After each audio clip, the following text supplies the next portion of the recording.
River.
Ma'am, sana entrada ng papasok ng Arroceros sa park. Hindi ko po alam eh.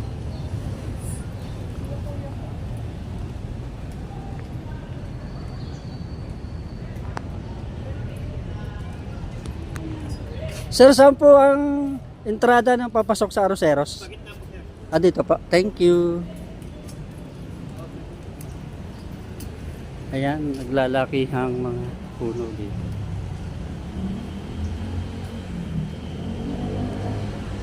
Park Development Office. Ayan.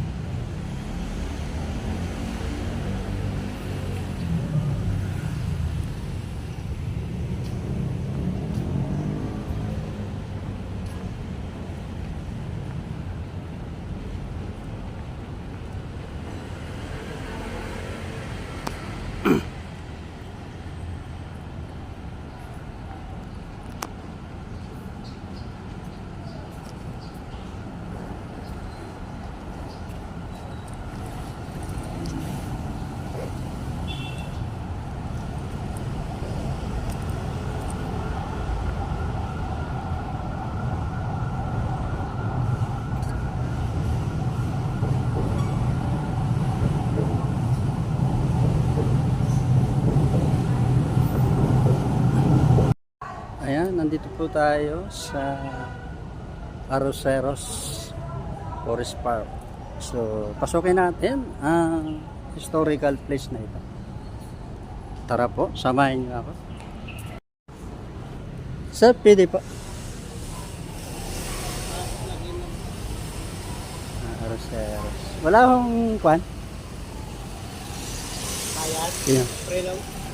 Kainin lang. Okay, so tayo ay mag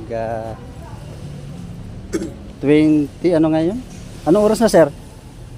10:30.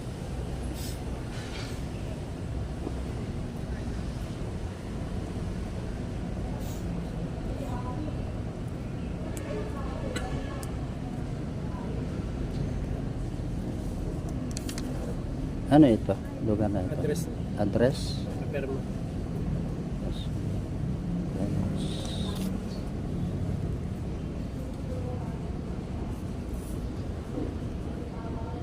Okay. Thank you, sir.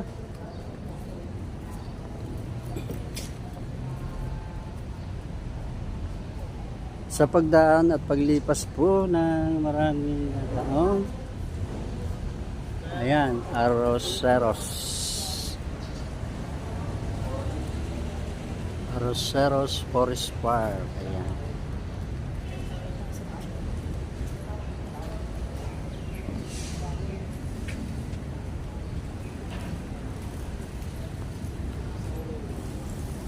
Sa paglipas po ng maraming taon at naging sibilisado na ang panahon. From 1945 liberation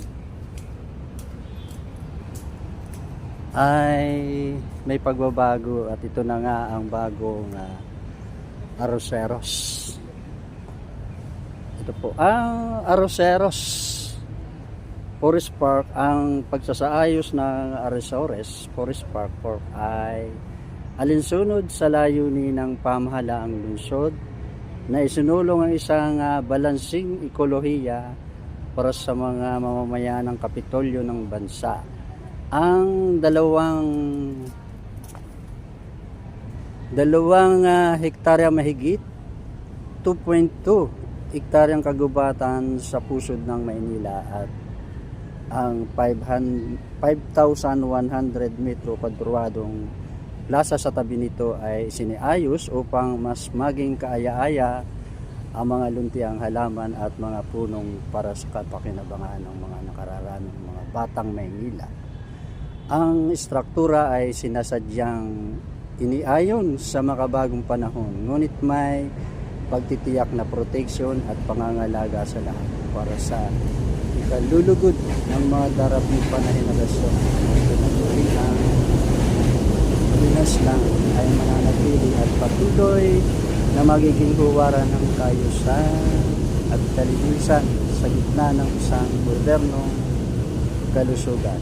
Pinasinihan ngayong ika-4 ng Pebrero 2022. Ayon po sa ating nabasa ay isinaayos noong Pebrero taong 2022. Pero ayon sa unang pagkakabasa ko sa kasaysayan,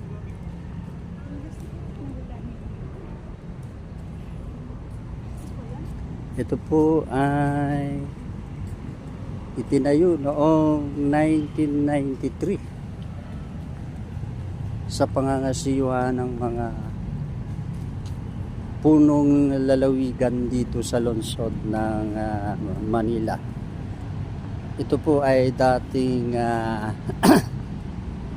Calle Arroceros and the area and the central of Ermita. Kaya ngayon ay makikita natin ang napakagandang mga tanawin dito. Ayan.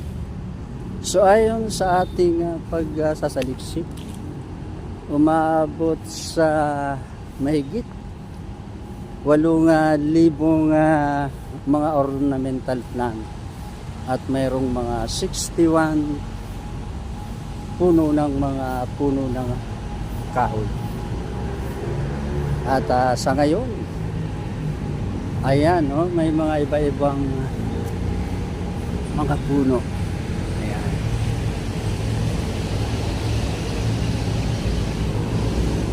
So, titignan natin ating Arroceros Urban Forest Park.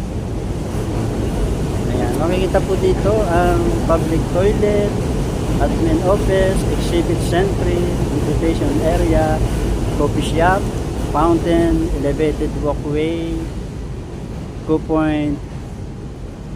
At ito naman po yung area kung saan ay saan ka bababa, saan ka sasakay, kung saan ka mang lugar galing. So ito siguro yung elevated walkway. Ayan, punta po tayo sa elevated walkway. Ayan.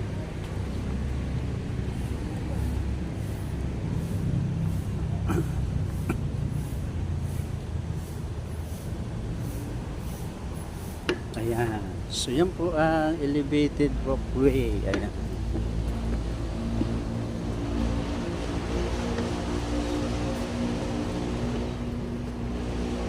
So napakaganda dito sa elevated walkway. Ayan.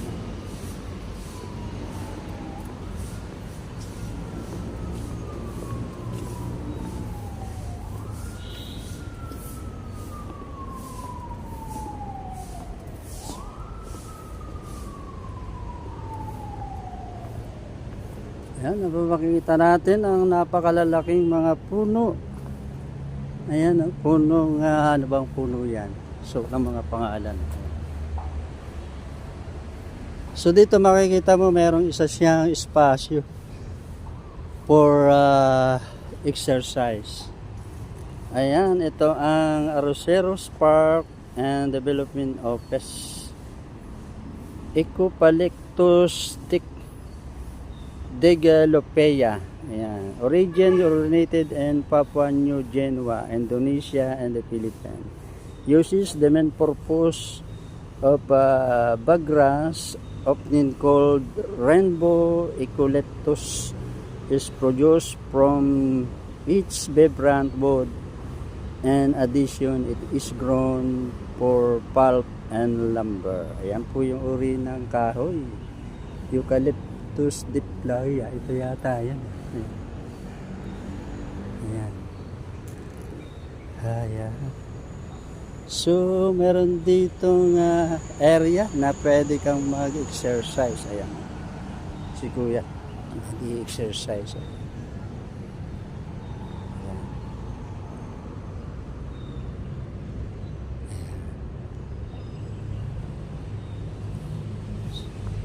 Ambuses, yan, isang uri ng kahoy, amugis, ayan.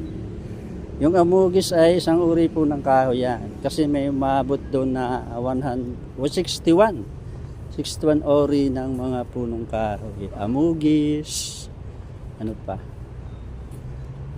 So maraming mga amugis dito. Yung amugis parang kulay, medyo kulay puti. Yan, mga amugis. Ayan. Ayan, ito yung tinatawag na amugis. Ayan. Ayan yung amugis po, amugis.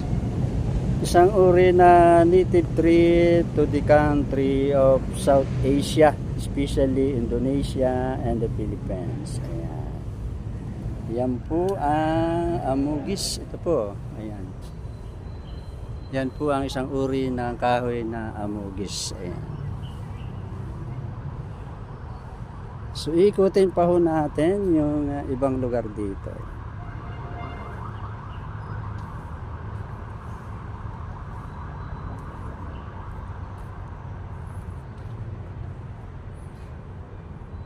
So dami. Nalilito tayo sa mga uri ng halaman dito. Ang dami.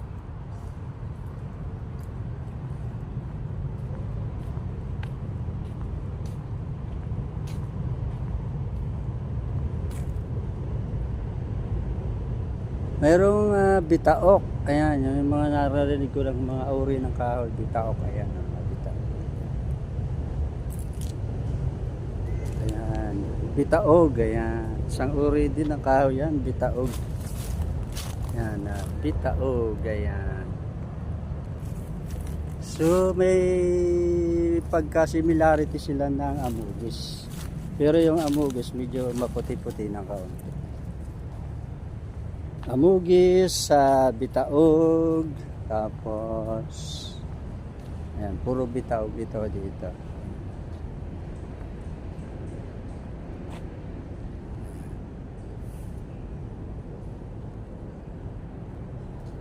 So ang daming mga bitaog dito, ayan, puro bitaog. So ayan. Ito, anong uri naman ito? Ito naman po yung kahoy na tinatawag nilang talisay. Ayan, talisay. Ayan. Scientific name, Terminalis catapa. Ayan.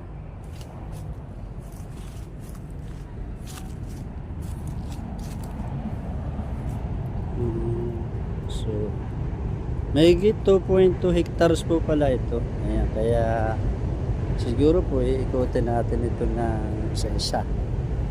So, nasa 3 pa lang yung kahoy na nasusuri natin na naririto sa kagubatang ito. Isang reserbadong uri ng gubat.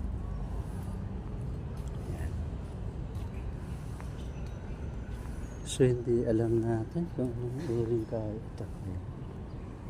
Ayan. So,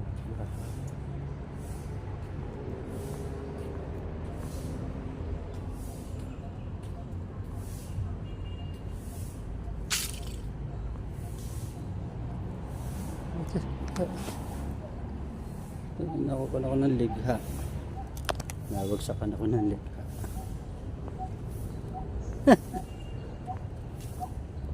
So, banaba.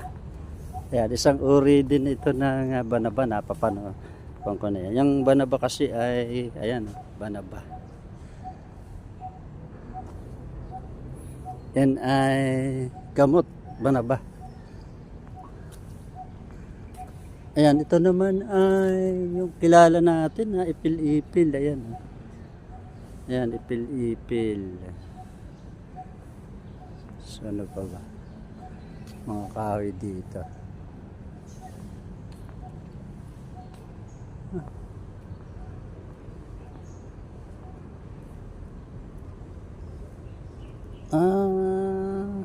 Mulabi. Asan na yung mulabi? Ayan.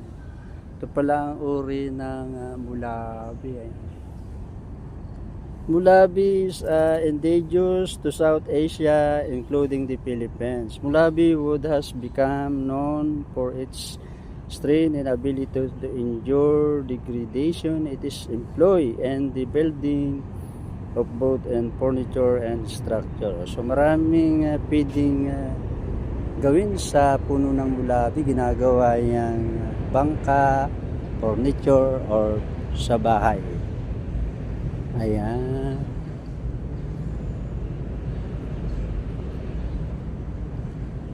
So, ayan. Hello, sir. Ano po to? Parang pinakakuan? Civic po. Exhibit. Ayan, may mga exhibit dito. Ayan, dito mo makikita yung mga picture ng mga ibon, zebra dove. Ayan. Arctic wobbler. Etong black-naped oriole. Yellow-vented bulbul. Ayan. And Asian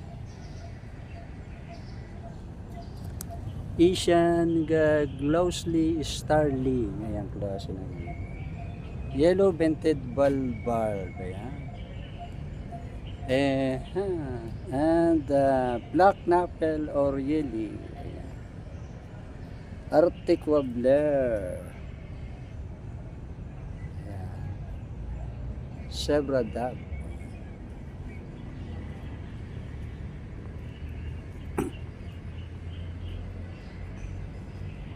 Thank you. Ayan. So, si Mayor Isko, siya po yung mayor dito. Ayan, yung mga opisyal ng Manila dito sa Luzon na ito. Ayan. Arroceros during the 20th century. So, ito makikita po natin yung pagkakaiba ng mga panahon ng 1910. Ito po yung sura noong 1910. During the American period, Arroceros was called Estado Mayor. It was described at the east quarter of the U.S. Development of Luzon above its postcard 19. So, ayan. At ito naman yung 1920 aerial photo showing Arroceros area, aka Estado Mayor at center bottom left side Pasig River. Ayan. So 1935 aerial photo showing the Pasig River. Ayan. From upper left to bottom right, Arroceros area, the Estado's Mayor beside it. Center both right. Other landmarks are the Metropolitan Theater, Post Office, Top Avenue, and part of Intramuros. Ito yung bahagi dati ng Intramuros. At ang yung pinakagitna ay Ilog Pasig. So ito naman noong 1940 na kuha sa itaas. With Arroceros area, Estado Mayor at center to the right of Quezon Bridge. Yung Quezon Bridge, ayan po. Yan po ang Quezon Bridge nung araw. And Port Scarp of Manila, early 1960. Ano po yung sura ng Arroceros noong 1960. At ito naman ang hitsura noong 1940 with Quezon Beach and the center. Ayan.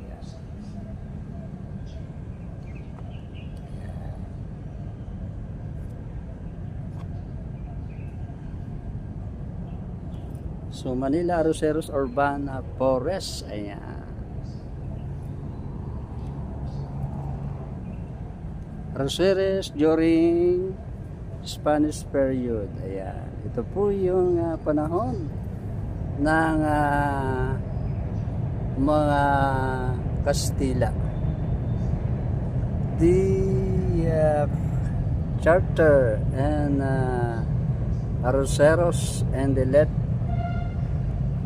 of the park enter the world city. Ayan.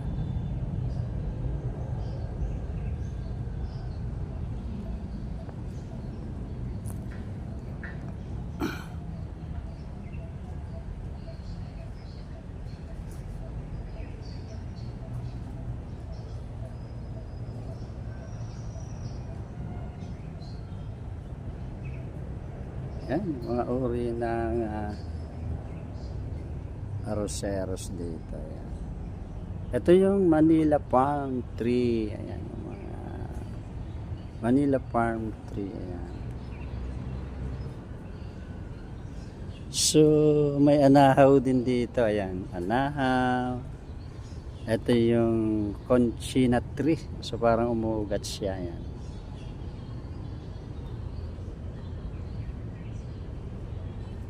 So tayo ngayon ay aakyat doon sa pinaka area.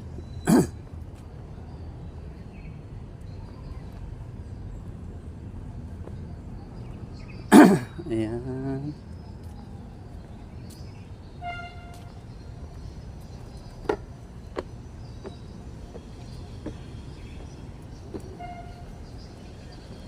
May mahaba po ditong bridge. Ayan.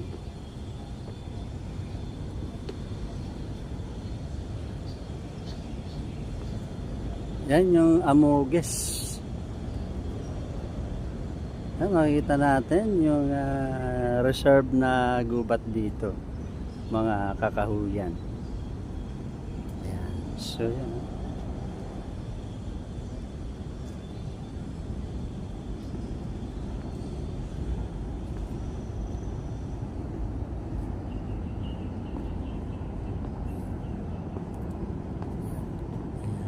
So may mga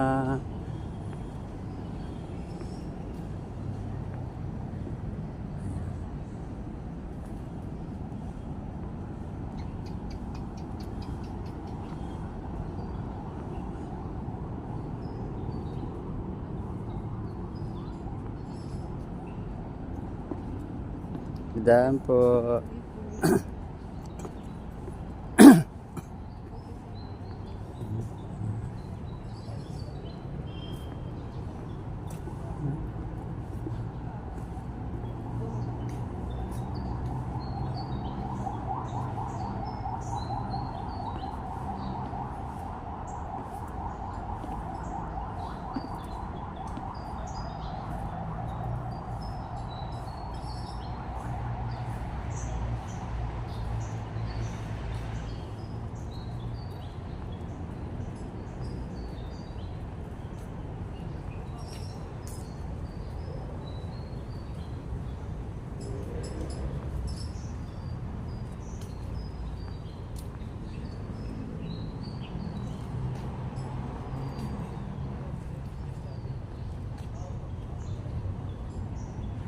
Ipil-ipil. So nakikita mo mga ipil-ipil.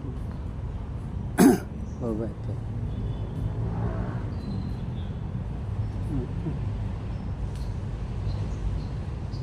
Amugis. O ba ito? Ayan. Dao. Ayan. Ito yung dao.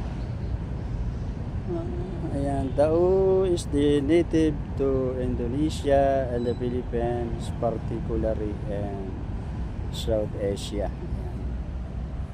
Yan po ang punong Dao. Ayan. Serve na rin po dito.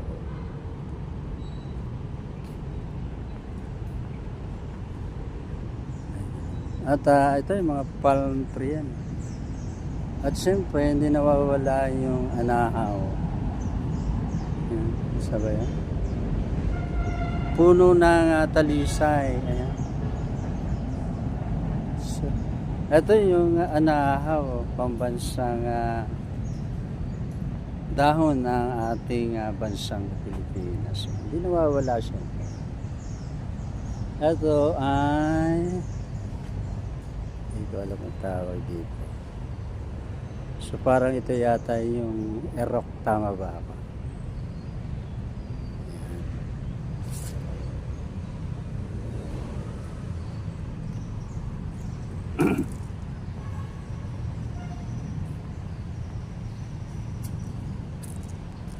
Talisay Niim. Ang pangalan nila ay Niim. So ngayon ko lang narinig ito nga pangalan nito, Niim.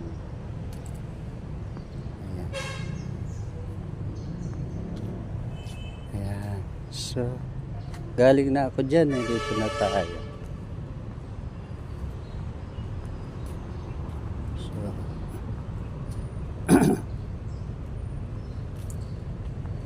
so that's what for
ito yung puno ng nara. Oh.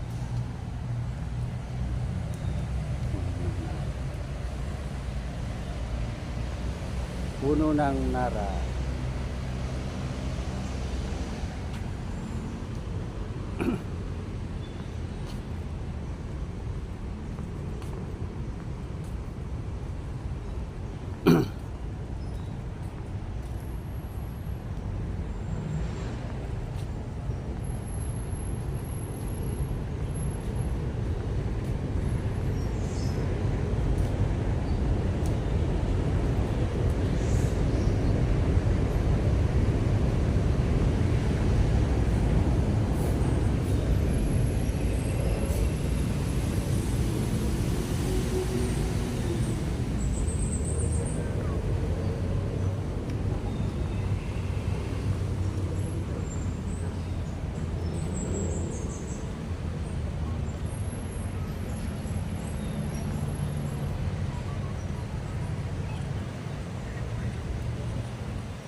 Ito ang Ilog Pasig.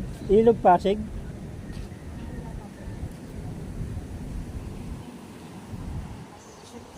Ito po ang Ilog Pasig, sir. Yes, sir. Ilog Pasig. Ay, mo. Yes daw po yan. Ayan, ito pala ang Ilog Pasig. Ayan.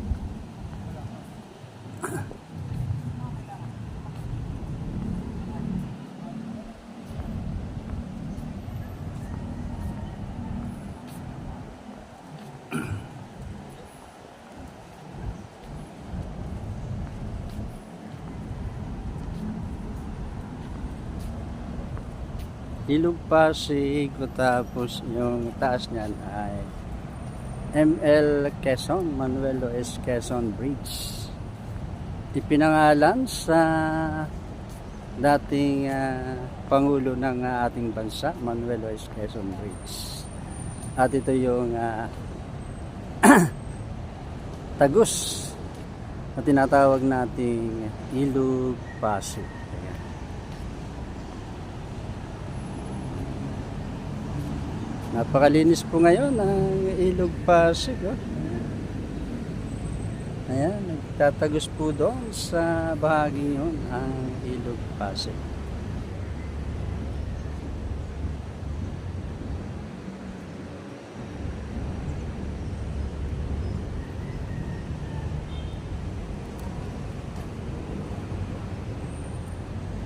Ayan, ito ay isang makasaysayan na itinatag noong 1993 at pinagpatuloy hanggang 2022 para maging maayos at makabuluhan ang park na ito na tinawag nila Arroceros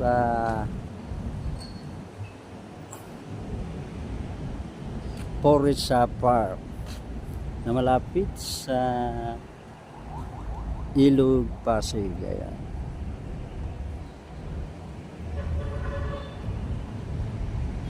Ayan, at marami ng mga nabago. Bagamat dumaan na ang mga panahon at mga taon, araw at mga buwan, ay nananatiling matatag ang lugar na ito. Saan po kayo nakakita? Sa gitna ng lungsod. Unang kamay nilaan ay merong isang gubat o kakahuyan sa gitna ng lungsod. Ito po ang Arroceros Forest Park, malapit sa bahagi ng Pasig, Ilog Pasig. Ayan po ang Ilog Pasig. So salamat, at kung inyong naibigan ang aking pagbabahagi ng maalamat at historical na lugar, ay mangyari pong pindutin lang nyo ang bell button dyan, comment, follow, and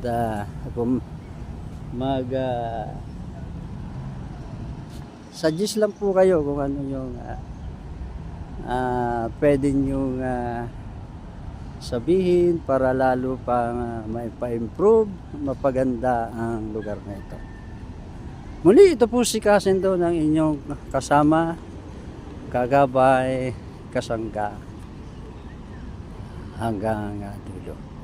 Thank you, at antabayan niyo po ang aking mga latest video para sa ating pagbabahagi ng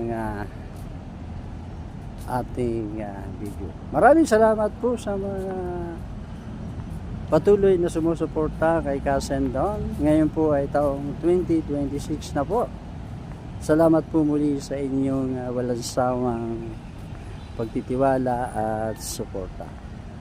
Muli po ang inyong nakasama, si Kasendon, ang inyong kasama, kaagapay, kasangga hanggang dulo. Bye-bye!